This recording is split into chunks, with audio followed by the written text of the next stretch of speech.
This is the day we have all been waiting for. Today, we are finished with our blocks and we can decide how to sew our Victory Quilt together. Well, there are so many choices. You can set your blocks on point and add a striped floral border with mitered corners. A stripe, you know, is easier than a pieced border. It goes quicker. And this one is beautiful with 12-inch blocks. There are free motion swirls quilted in the side triangles and in the lattice. It's wonderful. And the backing is a large floral print with flags in it. It's just beautiful. Or you could set your blocks straight and add a ribbon border. Now in this one, each block is individually quilted with stitch in the ditch plus quilting to fit the block. Well, the lattice is crisscross quilted and the feathers are beautiful in the border. And my cousin did this one. Look at her wonderful quilting on the back side.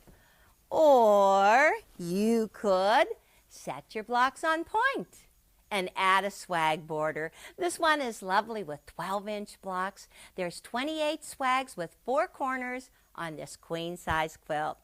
There are stars in the stippling and a wave in the lattice. Just wonderful. So, which way will you finish your blocks?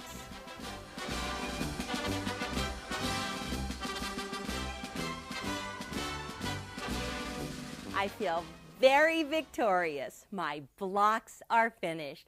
Well, today I'm going to show you how to sew together an 18-block quilt set together on point. These are my 6-inch blocks. I have 18 of them, all laid out in diagonal rows. Now, as soon as I finish my blocks, I check them.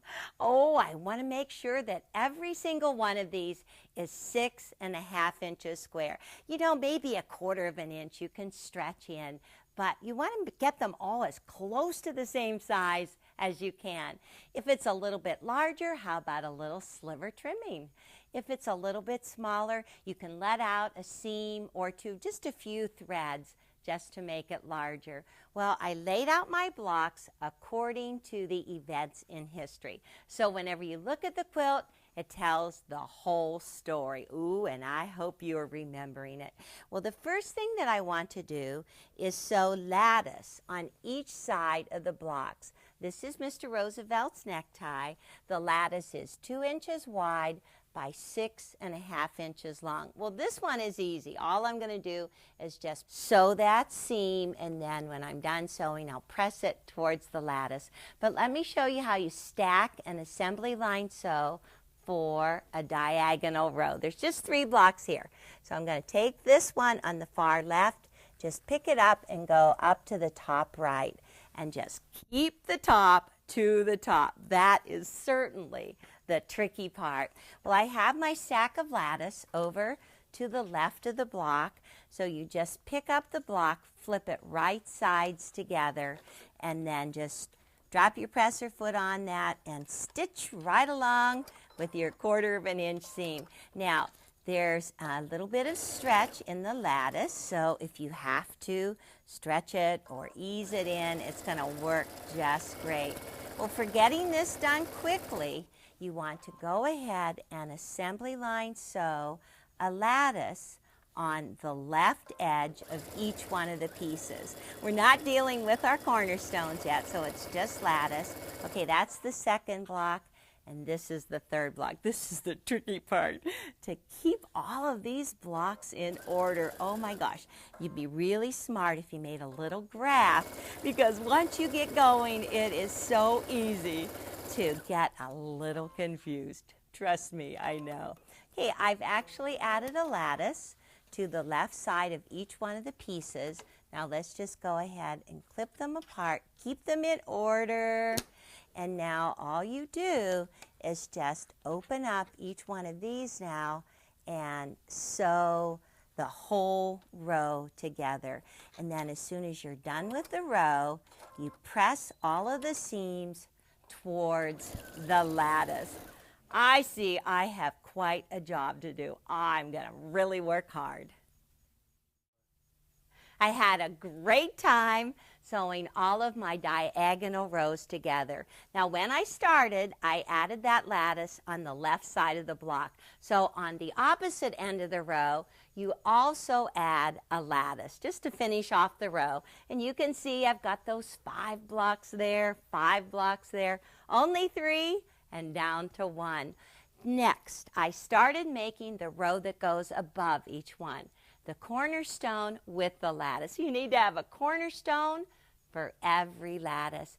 And once I assembly line sewed that whole row together, then I press the seam again towards the lattice. So whenever you flip those right sides together, this locking seam queen, they are going to lock in place. And then it's easy if you need to do a little stretching in between from one cornerstone to the other.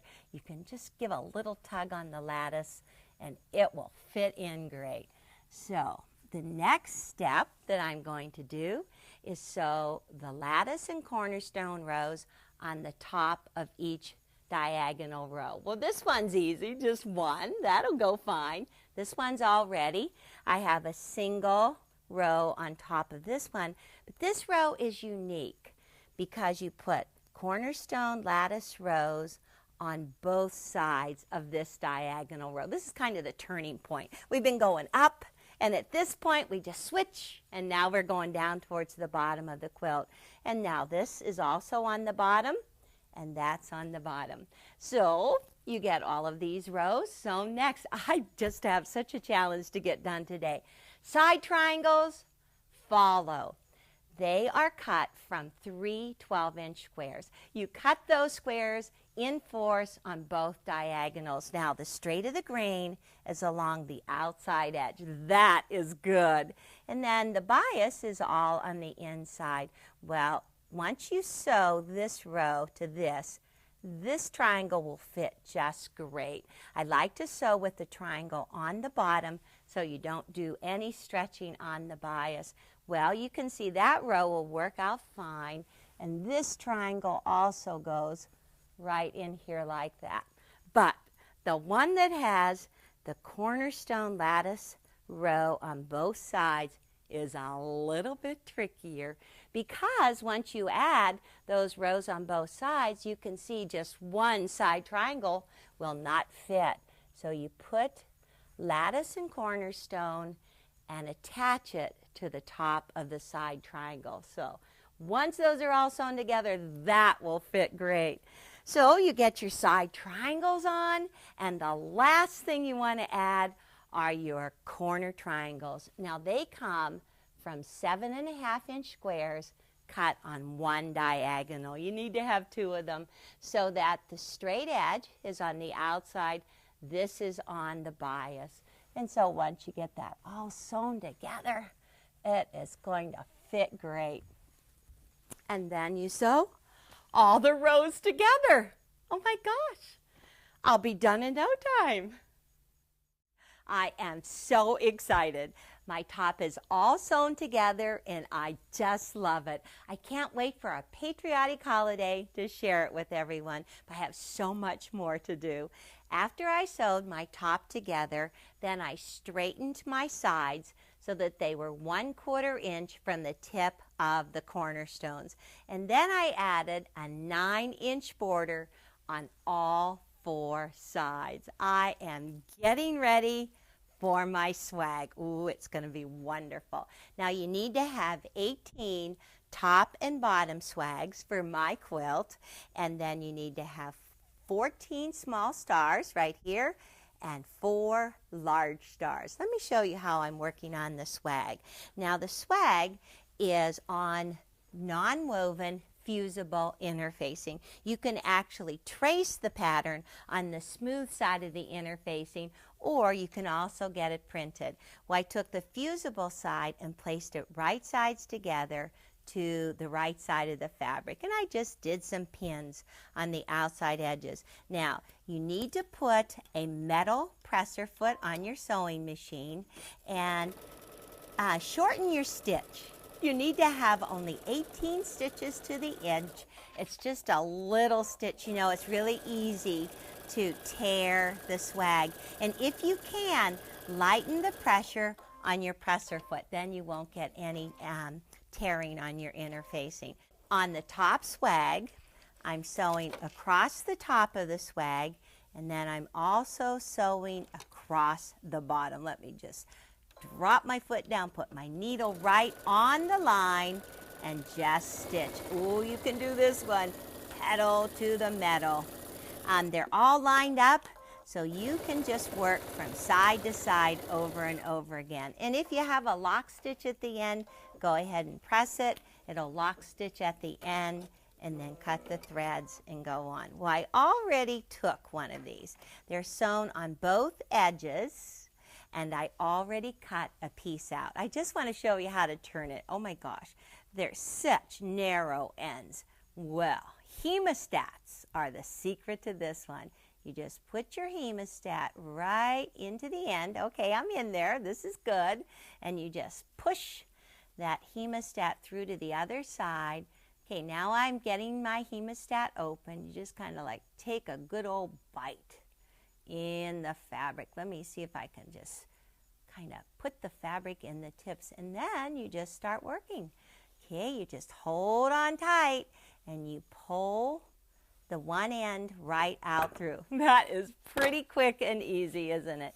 And then once you get that completely turned, you can use your ballpoint bodkin to just put it in the end and roll out the edges. You want to make the edges nice and smooth, curve around there, looking good. Now, the bottom swag is different. This is the bottom swag.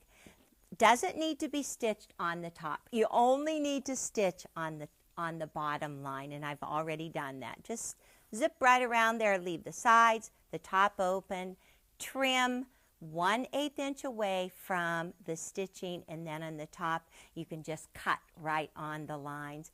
And this one, you don't need to have a hemostat. All you have to do is just turn it right side out with your fingers, kind of smooth that along there. Take your bodkin and run it around inside. Now, I've got two of them. I actually like to work with layers. And so I'm going to put this on my applique pressing sheet. This is the bottom. It's open along one edge.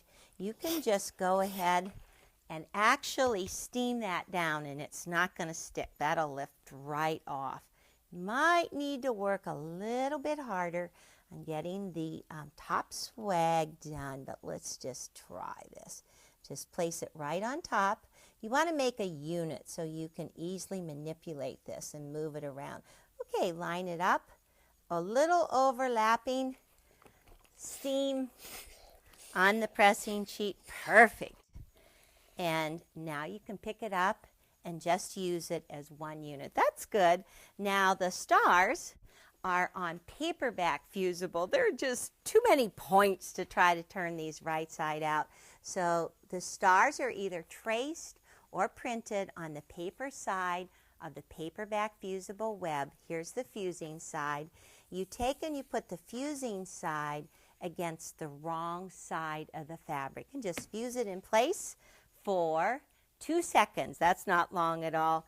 Then you cut on the line. This was just cut. The paper is still on there, so you just kind of give a little rub along the edge just to release the paper.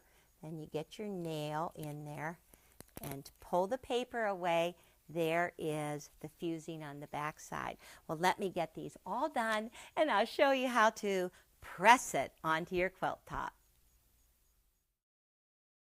I drew a line 1.5 inches from this seam line, and then I drew a little line from the tip of the cornerstone down with a Hera marker. I'm placing my swag centered in between those 2 lines off of the cornerstones, and then all I have to do is just give that swag a shot of steam, and it's going to hold it in place. Now I just want to slide this around to the corner because the corner is kind of different. Okay, again, I'm just going to place the swag just about 1 inch past that mark and take this one, go up here, here's my other mark off of my cornerstone, about 1/2 inch and just kind of swag that around like that. And they overlap in the middle. So all I want to do is just fuse them down. And after I go around the outside edges and stitch all edges down on the swag, then I'm going to go back with my stars.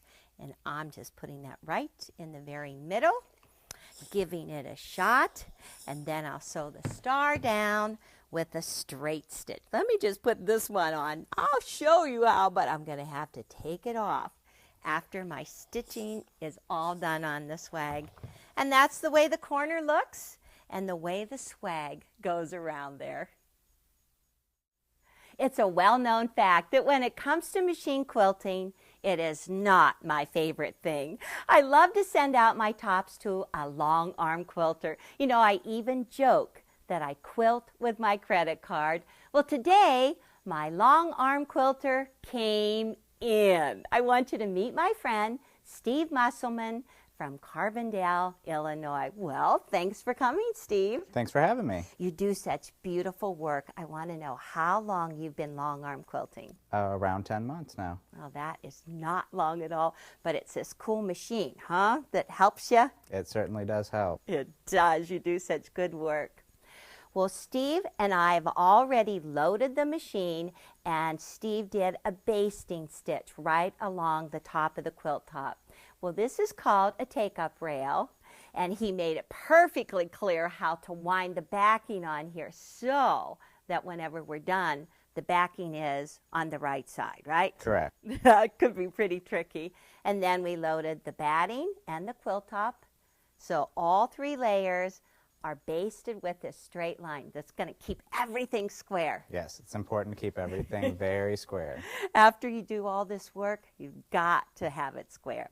So now, what's this quilt saying to you? How are you thinking about quilting this? Well, I think it would be nice to have the swags kind of pop out. So we're going to fill all the background with just an overall background fill. Okay. And then that'll kind of make all the swags pop up and be a little more three-dimensional. Great. Almost like Trapunto. Exactly. So let's get going with this mean machine here. Alrighty.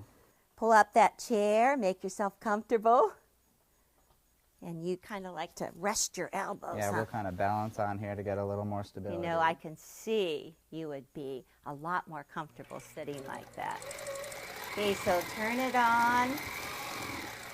The master at work. So how long do you think it would actually take to quilt a quilt like this? It could take anywhere from 20 to 30 hours, depending on how small your background fill is. Ah, but look how beautiful you're doing that. Just kind of a meandering stitch back and forth. Actually, you have a name for that stitch. What is it? It's an echo teardrop. Echo teardrop. Lovely. And then we're just doing some swirls. Uh-huh. And you're just doing this all free motion. Yeah, this is all freehand. Okay, that's looking really good. Love it. So then you actually have to complete this whole section before you can roll it on. Yeah, that way the quilt is just quilted evenly and you don't end up with any fullness on one side or the other. Uh-huh. So when you get to the swag, would you just stitch in the ditch around the outside edge? Yeah, we'll go ahead and stitch in the ditch. Okay. And then that'll make it look a little more even. That'll puff it out. Yeah. So let's just say we have all of the fill in. I'm always rushing ahead, Steve. Okay. I thought it would be really nice if we had a stencil right here in the side triangle. So we would do the fill down to here, and then how about I mark a stencil in there? Sounds great. And you can just show me how you do it. I like this one because it just fits like this. And you said to use the blue permanent, or the blue non-permanent. Yeah, you definitely don't want permanent. No. Okay, now this is a continuous line, so I'm just going to trace along the line so that this is exactly how you're going to sew it, huh? Yeah. Okay, so how do you remove this blue marker? This is a water-soluble marker, so you can just spritz it with water and just wipe it down, or you could launder it. Now, do long arm quilters mark their whole quilt in the beginning, or what do they do?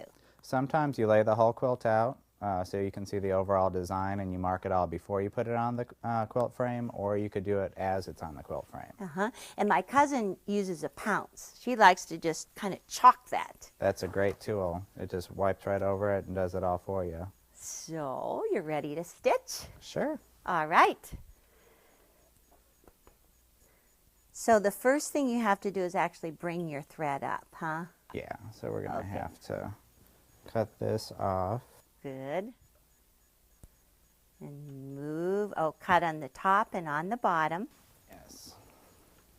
And then we'll figure out where we're going to start, which is about right here. The continuous. And just kind of trace it so that you know about where you're going.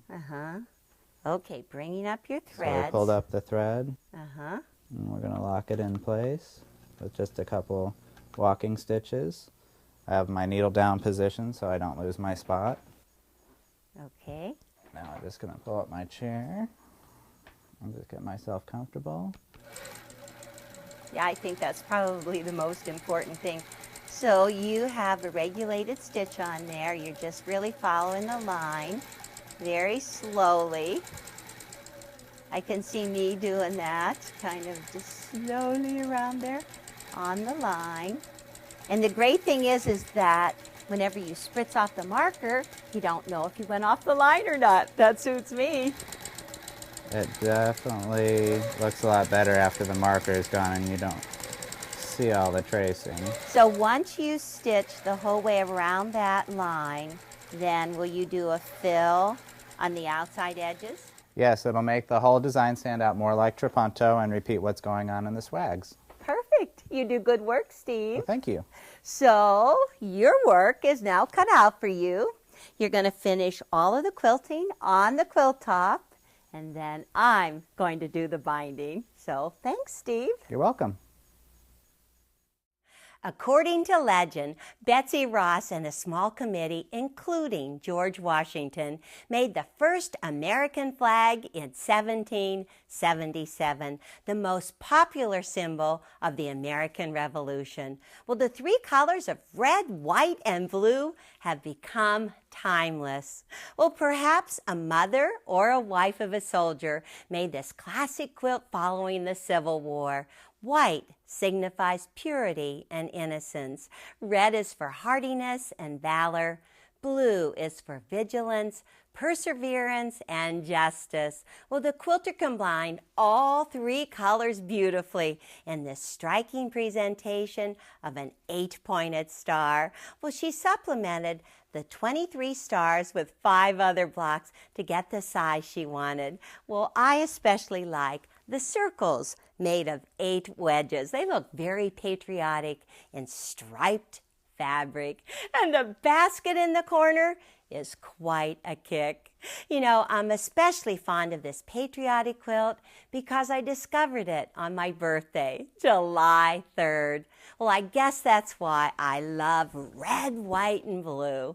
This is another one of my favorites, the log cabin, made in the late 1800s out of a scrap bag of shirting, dresses, and other clothing items. You know, the strips were cut at 1.5 inches, and it's a 2 1/4 inch red center. Can you imagine cutting all these pieces by firelight with scissors? Well, the quilter did a wonderful job of laying out her 36 blocks in a light and dark pattern. Well, our quilts are steeped in history. Well, oral history tells us that this pattern was made to honor Abraham Lincoln and his honorable upbringing in a humble log cabin. Well, we have such admiration for our 16th president. Lincoln delivered this quote in 1858, "To give the victory to the right, not bloody bullets, but peaceful ballots only are necessary." You know, that's good advice even today. Well, thank you for watching the Victory Quilt series. Enjoy making these red, white, and blue blocks that tell our country's story of the 1940s. May your quilts bring you comfort and joy for generations.